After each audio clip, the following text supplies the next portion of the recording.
We'll be talking about St. Francis Xavier Cabrini.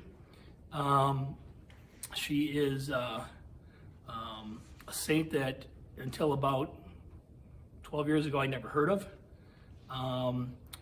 The way I learned about her was pretty profound. A few of you guys may have heard this story in the testimony I gave a few weeks ago at the encounter night. I think I touched on it.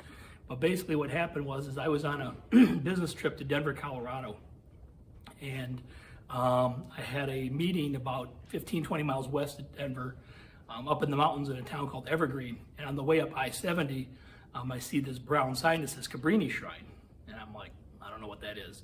But I just kind of tucked in the back of my mind and just, okay, and it didn't really think much about it again. Went up and had my meeting. It was a real good meeting, came back down. And this was like on a Wednesday, and I was there for a weekend conference, but I scheduled some meetings ahead of time and then also met with people at the conference. So as I'm coming down the hill, I realized I got an extra hour or two to kill. I see this sign again, this Cabrini Shrine. And curiosity got the best of me. I'm like, I just got to check this thing out. So I get off the highway and travel up into the hills, about 5 miles on this windy road.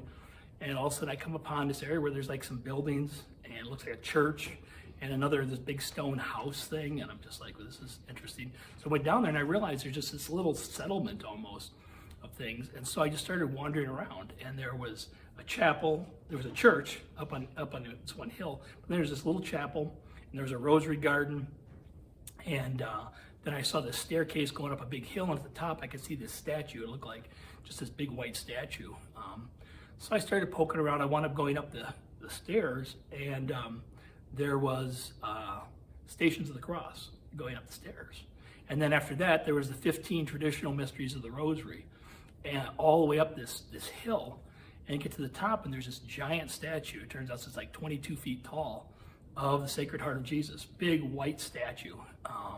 And at the base of it, there's a giant heart made of quartz stone, and it's probably, I don't know, 8 feet around. It's this big heart. And I'm just like, this is just a really curious place to me. And so I go down the hill, I go to this little chapel, and it's all around this St. Francis Xavier Cabrini, who I've never heard of before. And so, I'm kneeling in the chapel and I'm praying, and if you look in your workbook, there's a picture of the chapel kind of at the top of page 95 in the upper left there. There's just a million candles in there that they've got. You can buy a candle for like $4 or something like that and light it. And but it was just a really profound day. And I'm like, man, I wish I had more time to spend here. But I didn't really build much more, slop into my schedule. So I said, okay, well, next time I come to Denver, I'm going to go to this place. And I just kind of said, all right. Well, I went to the weekend conference, and for whatever reason, it got done early. Normally on the last day, there's usually people that want to meet, and they go out to dinner and, talk business and things like that. But just everybody just decided to leave.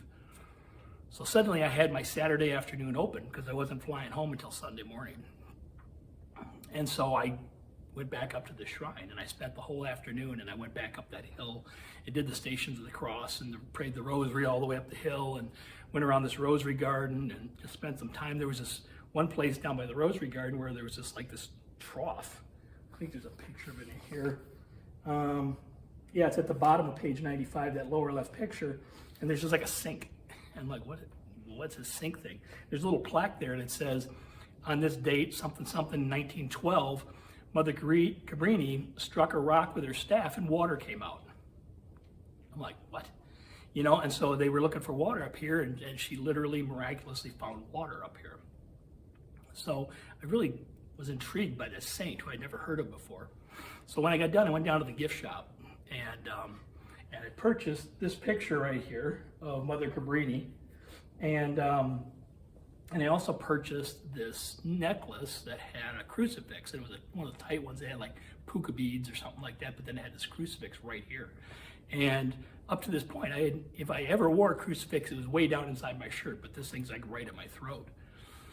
And I'm like, I really feel called to buy this. I think I'm gonna do this. I'm gonna wear it. So I bought this and just had this just extraordinary afternoon at this shrine, and just wanted to learn more and more about this saint. Well, so drove back to Colorado Springs, where my flight was flying out of on Sunday morning. And if you've ever been on a Sunday morning flight, there's like nobody on it. So like this plane that holds about 150 people had like 9 people on it. And so I got bumped up to first class. And so I'm sitting like in seat 1B. And so I'm like right in the front row, big seat, I'm thinking, okay, I could sleep on the way home and things like that. But as I'm coming to the airport, all of a sudden I'm realizing I'm wearing a crucifix. And this suddenly isn't feeling really comfortable, and I'm really kind of worried about this. I just had a lot of anxiety all of a sudden. So I get on the plane, sit in my seat, and one of the flight attendants is up there, and they're always, many of you guys flown before, I would imagine. A bunch of people get flown. The flight attendants all kind of do, point out the exits, and they do what's called the flight attendant aerobics. They're pointing things out and doing all this kind of stuff. Well, all of a sudden, she looks down at me, and she's like me to this camera away, and she just looks at me and she points at her throat, and she goes, "I like your crucifix." And I was like, why did she pick then to say that to me? But it was absolutely what I needed to hear, because I had all this anxiety about doing it. And then somebody affirmed me that what I was doing was the right thing to do. So I got this consolation from God that I was on the right path. And after that, I never had anxiety about wearing a crucifix again. Even when I went back to work the next week, and here I am wearing a crucifix. They knew I was Catholic, but nobody said anything. It never became an issue, and it was okay. It was okay to go out in public and show my faith.